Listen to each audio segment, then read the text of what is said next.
और चलिए आगे बढ़ेंगे। प्रियंका गांधी को अस्पताल से मिली छुट्टी, भारत जोड़ो न्याय यात्रा में होंगी अब शामिल।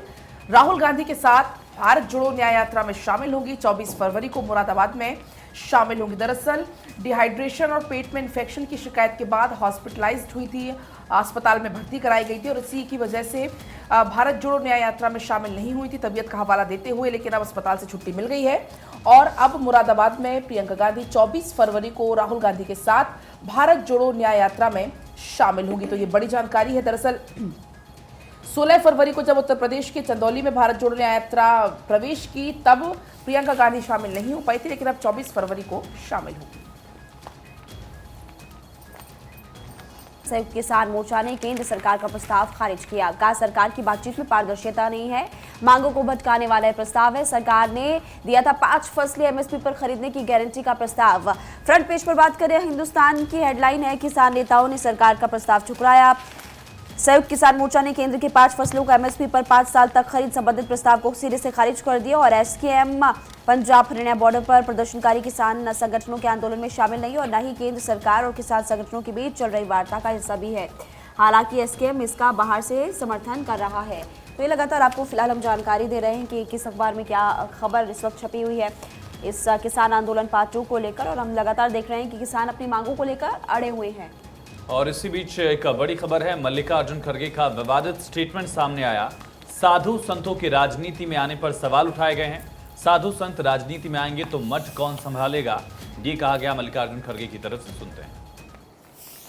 जब पार्लियामेंट में योगी साहब थे तो मैं बोला, योगी साहब जो आप राजकारण में जो लोग रहते हैं वो लोग साधु संत बोलकर नहीं आना चाहिए, और साधु संत अगर पार्लियामेंट में बैठे, देवल कौन संभालेंगे, मठ कौन संभालेगा, पूजा कौन करेंगे, इसीलिए तुम वहीं रहना ठीक था, यहां क्यों आए, मैंने पूछा ये सवाल। वहीं समाजवादी पार्टी ने जारी कर दी उम्मीदवारों की लिस्ट। 11 उम्मीदवारों के नाम का ऐलान कर दिया है। मुजफ्फरनगर से हरेंद्र मलिक को टिकट, आंवला से नीरज मौर्य को सपा उम्मीदवार बनाया गया है, गाजीपुर से अफजाल अंसारी को टिकट दिया गया है। तो ये लिस्ट भी आपको हम पूरी लिस्ट दिखा रहे हैं। 11 लोकसभा सीटों पर उम्मीदवारों का ऐलान हो गया है। पार्टी ने अपनी लिस्ट में गाजीपुर से उम्मीदवार का ऐलान किया है।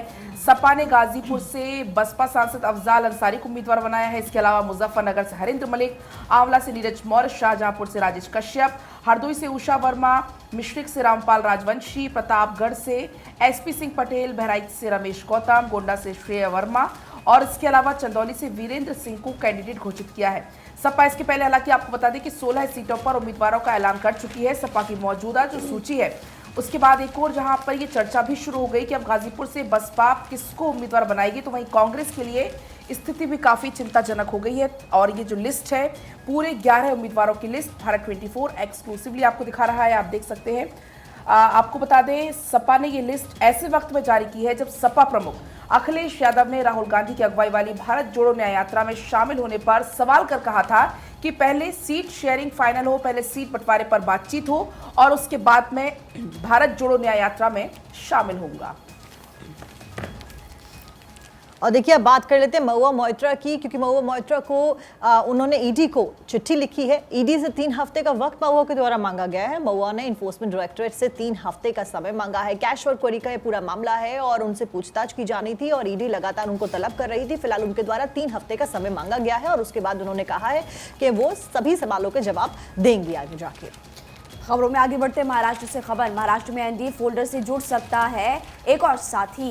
राज ठाकरे की आशीष शेलार से मुलाकात और सूत्रों के हवाले से खबर है कि बीजेपी में वो शामिल हो सकते हैं। बड़ी खबर के तौर पर आपको बता रहे हैं, अखबारों में भी इस खबर का जिक्र है। महाराष्ट्र की राजनीति से जुड़ी हुई खबर, राज ठाकरे की आशीष शेलार से मुलाकात और सूत्रों के हवाले से ये बड़ी खबर फिलहाल इस वक्त हम आपको बता रहे हैं, बीजेपी में वो शामिल हो सकते हैं। आयुष बिल्कुल। और इसी बीच एक बड़ी खबर, अखिलेश के स्टेटमेंट पर स्वामी प्रसाद मौर्य ने जवाब दिया है, जिसका जिक्र किया गया अखबारों में कि 45 विधायक थे, मेरे आने के बाद 111 हुए।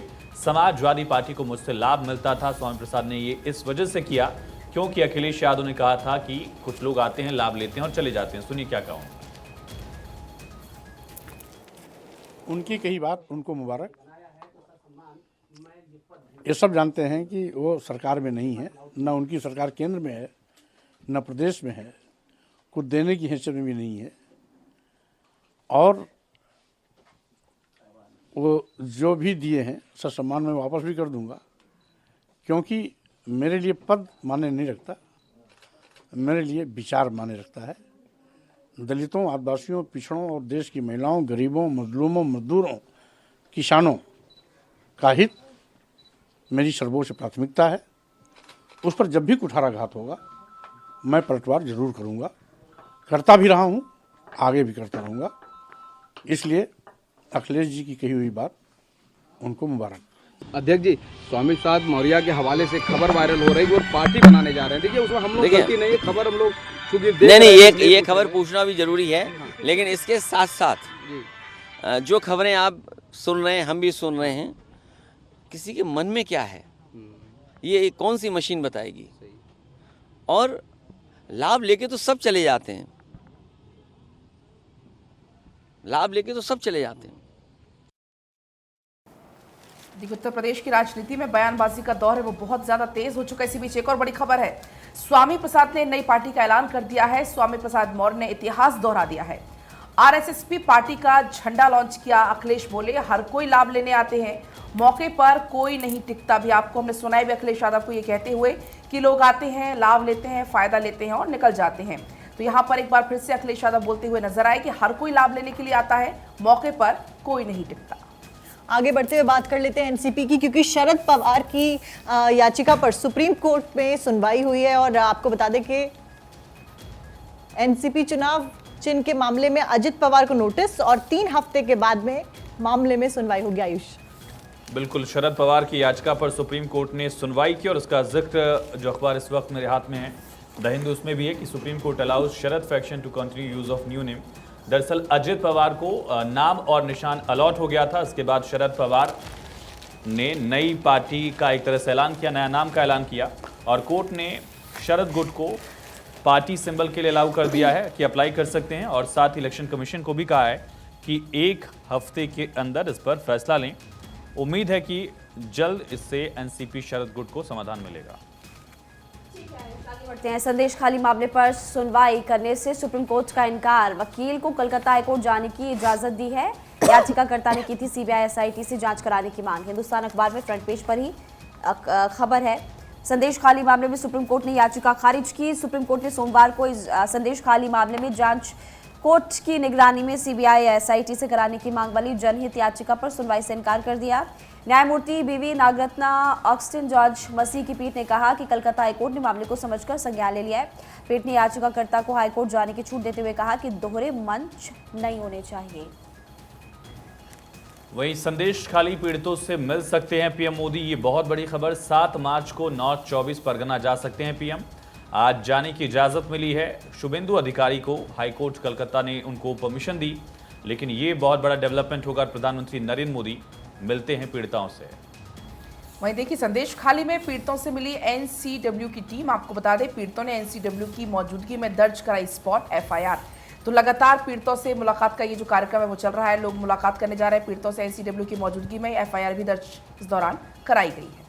बात करते हैं चंडीगढ़ मेयर चुनाव की, क्योंकि उसके नतीजों के पूरे मामले में आपको बता दें कि सुप्रीम कोर्ट ने हाईकोर्ट के रजिस्ट्रार जनरल को निर्देश दे दिए हैं। निर्देश में बताया गया है और बोला गया है कि मतपत्रों की सुरक्षा सुनिश्चित कर सुप्रीम कोर्ट में सामने रखे जाएं। मतपत्रों की सुरक्षा के लिए एक अधिकारी की नियुक्ति भी सुप्रीम कोर्ट करे। जो हॉर्स ट्रेडिंग चल रही है वो भी चिंता का विषय है। सुप्रीम कोर्ट ने चिंता व्यक्त की है। आगे उनके द्वारा कहा गया कि कोर्ट ने कहा है कि हम मतपत्रों को देखेंगे। निर्वाचन अधिकारी अनिल मसीही को आज मौजूद रहने के निर्देश भी दिए गए। सुप्रीम कोर्ट आज फिर से मामले पर सुनवाई करने जा रहा है। क्या कुछ होगा आपको जरूर बताएंगे। अच्छा, मेरे अखबार में हेडलाइन है, सुप्रीम कोर्ट ने चंडीगढ़ मेयर चुनाव के बैलेट पेपर मंगवाए हुए हैं। चंडीगढ़ मेयर चुनाव के मामले में सुप्रीम कोर्ट मंगलवार को चुनावी मतपत्रों और मतगणना के दिन की पूरी वीडियो रिकॉर्डिंग देखेगा। सुप्रीम कोर्ट की पीठ ने सोमवार को सुनवाई करते हुए आदेश दिया। मेयर चुनाव में कथित धांधली के आरोपों पर सुप्रीम कोर्ट ने कहा कि हम खरीद फरोख्त को लेकर बहुत ज्यादा चिंतित है और शीर्ष अदालत ने नए सिरे से मेयर चुनाव कराने के बजाय वर्तमान मतपत्रों के आधार पर परिणाम घोषित करने का प्रस्ताव दिया। तो आज दोपहर 2 बजे रिकॉर्डिंग देखेगी कोर्ट और कोर्ट ने कहा कि खरीद फरोख्त पर हम चिंतित हैं। चिंता जाहिर करते हुए फिलहाल यहाँ पर कोर्ट नजर आ रहा है। चंडीगढ़ में चुनाव के नतीजों का पूरा मामला आप देखिए किस तरह से बवाल हुआ था उस वक्त, और आम आदमी पार्टी ने आपत्ति फिलहाल जताई थी। खबरों में बढ़ते हैं आगे। तेजस्वी यादव की जन विश्वास यात्रा का पूरा शेड्यूल जारी हो चुका है। आज से 1 मार्च तक यात्रा चलेगी। कुल 33 जिलों में जनता को 17 महीने का हिसाब किताब आप बताते हुए नजर आएंगे। पोस्टर इस वक्त हम आपको दिखा रहे हैं। ये पोस्टर जारी हो चुका है। जन विश्वास यात्रा 2024 का चुनाव है। तेजस्वी बड़ा दाव आज चलते हुए यहाँ पर नजर आने वाले हैं। और क्या वोट की मात्रा बढ़ेगी, ये तमाम सवाल खड़े होते हैं, क्योंकि 24 के चुनाव से पहले जन विश्वास यात्रा तेजस्वी यादव की। और अब बारी कोर्ट में आज कौन कौन से केसेस हैं ये जानने की। चंडीगढ़ मेयर चुनाव मामला, कल भी सुनवाई हुई थी, सुनवाई आज जारी रहेगी। इसके अलावा बीजेपी के 7 विधायकों के निलंबन का मामला, विधायकों की याचिका पर दिल्ली हाईकोर्ट मामले में सुनवाई करेगा। दिल्ली वक्फ बोर्ड घोटाले से जुड़ा मनी लॉन्ड्रिंग का मामला भी, जिसमें आप एमएलए अमानुल्लाह खान की अग्रिम जमानत पर सुनवाई होनी है। लोकपाल मामले में शिबू सोरेन की अपील पर अदालत सुनवाई करेगी। राहुल गांधी के खिलाफ मानहानि मामले की सुनवाई होगी, जिसमें केंद्रीय गृह मंत्री अमित शाह के प्रति कथित आपत्तिजनक टिप्पणी का मामला है। सुल्तानपुर के एमपी एमएलए अदालत में सुनवाई इसको लेकर होगी। कल भी इसका जिक्र था जब राहुल गांधी प्रतापगढ़ से अमेठी की तरफ बढ़ रहे थे, तो जयराम रमेश ने इसको लेकर निशाना साधा था। और आज इस मामले को लेकर सुनवाई, ये तमाम मामले आज कोर्ट में।